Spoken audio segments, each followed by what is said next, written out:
I will start with one complete manipulation of a foot that I do over and over again, and I hope that you all can. The first thing I have to do is create space in the ankle joint so that you can move the talus lateralward. Actually, what I'm really doing is unpronating a foot. When a foot pronates, it's essentially this action. So I am trying to unpronate that so that the foot is able to be stable. So the first thing to do to open up the ankle mortise is you move posteriorward on the fibula and anterior on the tibia. I do it like this. I'll show you on the foot in a little while. It goes posterior on the fibula, anterior on the tibia. You're really rotating that ankle, the lower leg around this way. The whole aim of this manipulation is to eventually create space to lift up the cuboid. So after you've created the space in the ankle mortise, then I pull plantarward and medialward on the calcaneus. And by pulling a plantarward and medialward, I'm elevating this little lip on the distal end of the calcaneus. Because when that is sagging, when that's not in place, then you will not have space to lift up the cuboid eventually. So number one, once again, move posteriorward on the fibula and anterior on the tibia. Pull plantarward and rotate it medialward all in one motion on the calcaneus. Then the next step is to move lateralward on the entire body of the talus. If you feel directly under the medial malleolus, you feel a little flat spot. If you go just ahead of that, you'll feel this little flat spot here. The other part of my hand goes around on the other side of the talus, and it's as if this were a wrench, and I'm forcing the whole body of the talus lateralward. And this is the hardest bone that there is to move because it has the largest articular surface down here. So that requires a fair amount of work. And if you do not have the talus in place, you cannot lift up the cuboid.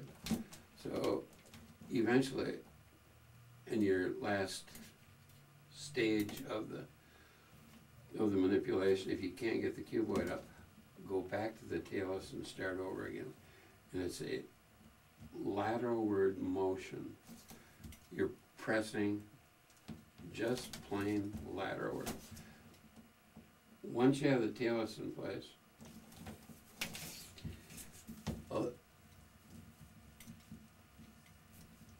the proximal aspect of the navicular is shaped this way and this way. So you know that when you've had a medial rotary force occurring in the talus, because of the shape on the proximal end of the navicular, it has moved it in the opposite direction that you might think. So when you have a medial, if the head of the talus has been moved medially, the navicular has been moved lateralward. So to unpronate that, you move all of these bones, the cuneiforms, the medial three metatarsal shafts, and the navicular will often move in one movement. And I just put my hand around it, make it somewhat like a vise, and move it toward the midline of the body. Those you can often hear.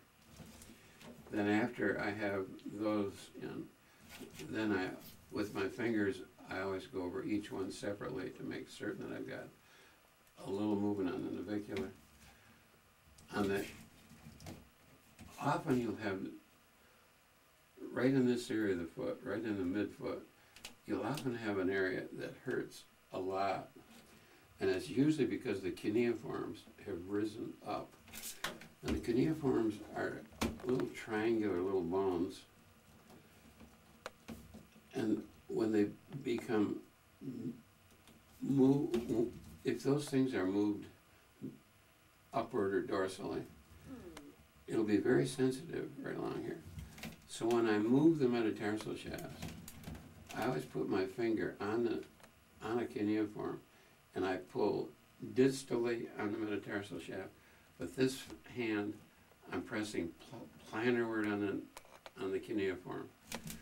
Same on the second, I pull it out distally, but I have my finger on the cuneiform and I'm pushing it planarward. Exactly the same way on the third. Usually that will relieve any discomfort that you have across the midfoot in an instant. Then, right at this point, you have all of the bones in place, except the cuboid and the fourth and fifth metatarsal shaft.